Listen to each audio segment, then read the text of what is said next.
I've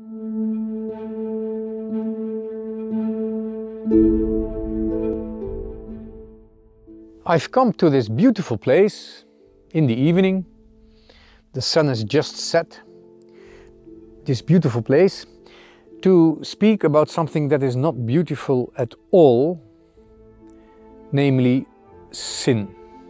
It's very unpleasant to talk about sin, and sometimes I think in our times it doesn't even make sense anymore, but those who search the truth, those who want to retrace back reality and find their place in reality, I think it's necessary to talk about sin. What is sin really? Many people think it's just because you don't obey two rules that God has given and that we are not to understand anyway. So sin seems the only way to show you're a free-thinking human person. Well, actually, sin is not really breaking the rules. Yes, there are rules, but these rules have a reason. They exist and they are given because of something. And just saying, well, sinning is not obeying to the rules, it's not obeying the rules, or it's not obeying natural law, that's not sufficient, especially in our times. Our times, which I think are the ultimate ones in the light of our faith. And so it's good to talk about sin in an ultimate way. What really is sin, essentially? Now, I've talked a little bit about the fact that the soul is like the intermediary between the material world and the world that we cannot see, the world of absolute reality, of God, of things of whom we can know the existence, although we don't understand really completely what it is. It's this world of invisible reality on one side, and the material world on the other side. The material world, which is temporal, things are corruptible, they disappear after a while. It's a pleasant world, it's a beautiful world, but it's also a dangerous world, and the world can also be ugly. We see this in all the biological processes that we take part in and that we can see in the world around us. Living nature makes a discernment between what is good and bad, what is useful for the body and what must be evacuated from the body because it is not good or because it's just garbage. In this living world, we will not find anything that remains, and so we'll find nothing that makes us happy in a lasting way. So we are in between those two extremes, and the soul, the living soul, is between those extremes. On one hand, the body and the material world, and on the other hand, the spirit, the light in us that looks for absolute truths, that looks for, well, the invisible reality that it wants to see. And the soul is like the middle.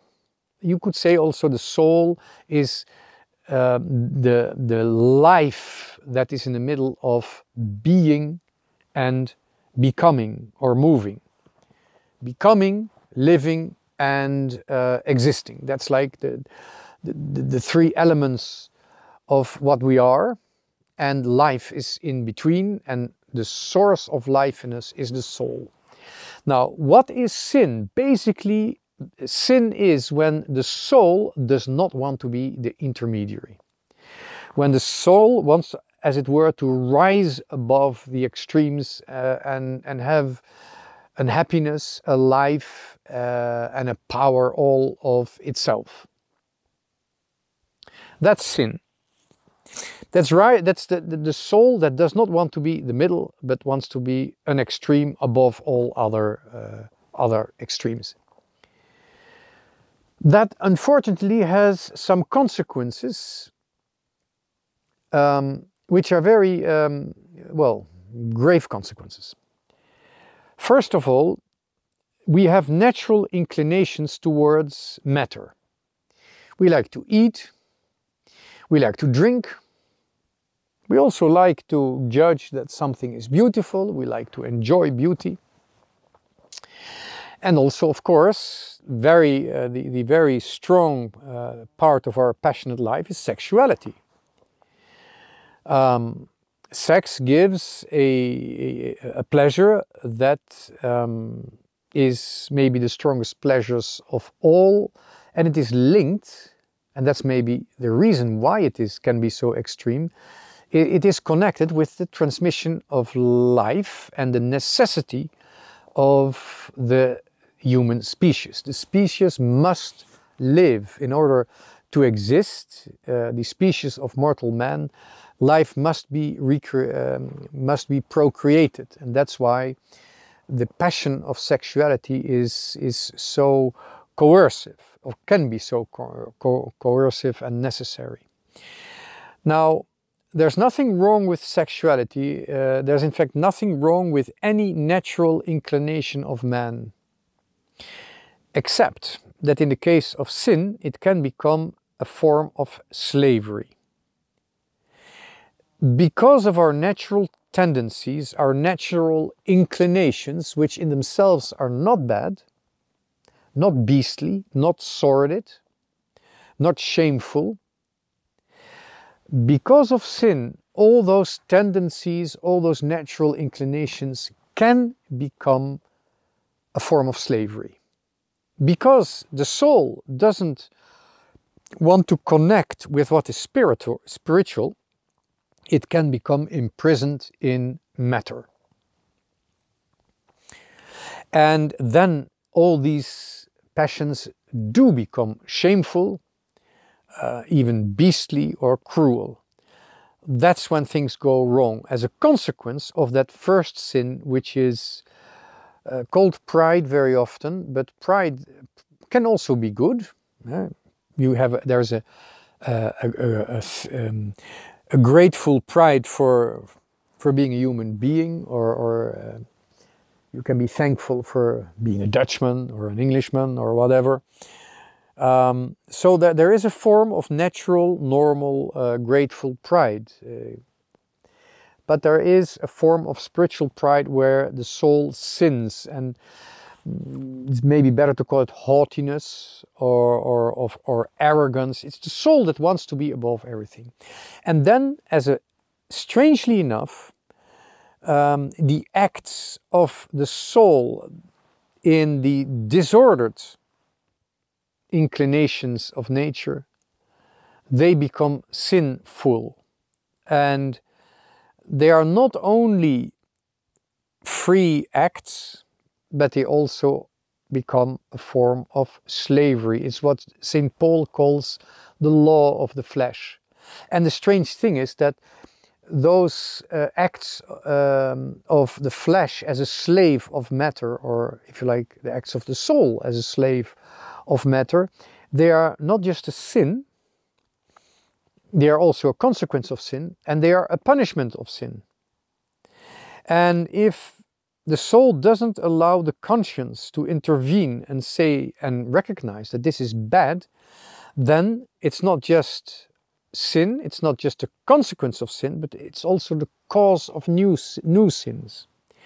Because if the soul escapes from the truth, if the soul escapes from conscience, the incorruptible conscience that man has, the incorruptible light in the mind of man that judges acts, and this is the conscience, if man doesn't dare to look or to listen to his conscience, to look into this light of the conscience, well, he will of course try to find reconfirmation of the fact that he wants to, that his sin is okay.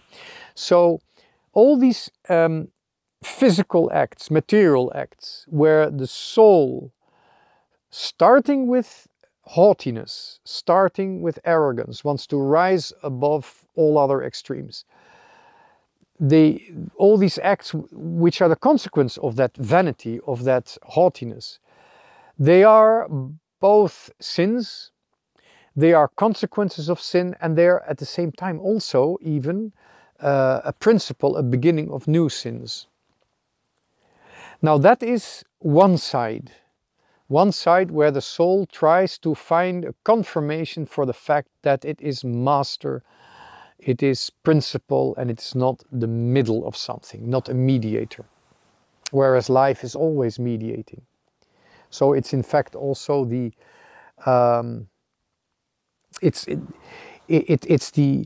it is against life. It's against the soul itself. And it's not surprising that in the end the soul even doesn't manage to control the body anymore. The body dies. On the other side also, there are consequences of this arrogance of the soul. Instead of the openness towards the absolute, as a consequence of sin, the soul closes itself for the absolute. And it's maybe a bit more difficult to realize that, but the natural inclination of the soul towards the absolute truths, something that it wants to be relative to, but that something itself is not relative to anything else. It's maybe more difficult to understand, but it's not so much a natural inclination as a natural openness or a natural yearning. So, faced with the consequences of this haughtiness, which is the slavery of the soul in matter, to matter, is, well, a recompensation, a kind of surrogate religiousness, a surrogate spirituality, making out of matter something that you say is spiritual, and that's idolatry. Creating a kind of material universe where matter itself is supposed to be, is assumed to be spiritual. It's very much linked with the slavery to matter, which is not so much lust but power, because in matter we do not only find pleasure, but we also find danger and the necessity to control, and that can turn into control over matter, over nature, and control over others, in order to do away with fear for the other, and in order to get some glory for yourself. If you're powerful in this world, well, you get the glory of all the people that are subjugated to you, that must obey to you. So not only lust defines a slavery to matter, but in fact also power, although in a more subtle way. Although the consequences of this power might not be subtle at all, but it's related to idolatry, saying the goddess, the divinity, the god or the goddess, the divinity that I have created is in fact a spiritual power that controls everything and that I have to be scared of. It's very contradictory, but still it exists, and it has always existed in the history of mankind. So there is in the in this openness that is closed up, this openness towards the absolute. The first, I would say, the first phenomenon you see there is idolatry. Considering a created thing, created by the power of man, to be divine. And that's why you see in all pagan cultures, in fact, that the main power in charge of a nation or a people or an empire has a religious character, has a religious symbolism, which is what you see actually also in totalitarian states that have been created starting with the French Revolution, starting with the 19th century imperial nationalisms, and of course the Soviet Union, the National Socialist State. You see that in their symbolism, in their public manifestations, they are like a new form of idolatry. There's also a more subtle and less material way of recompensation, creating a recompensation for the loss of openness towards a divinity, and that is what we call gnosis, or esoteric knowledge. It is saying, okay, I have a knowledge that in fact is divine, and this knowledge is a secret. It is for an elite.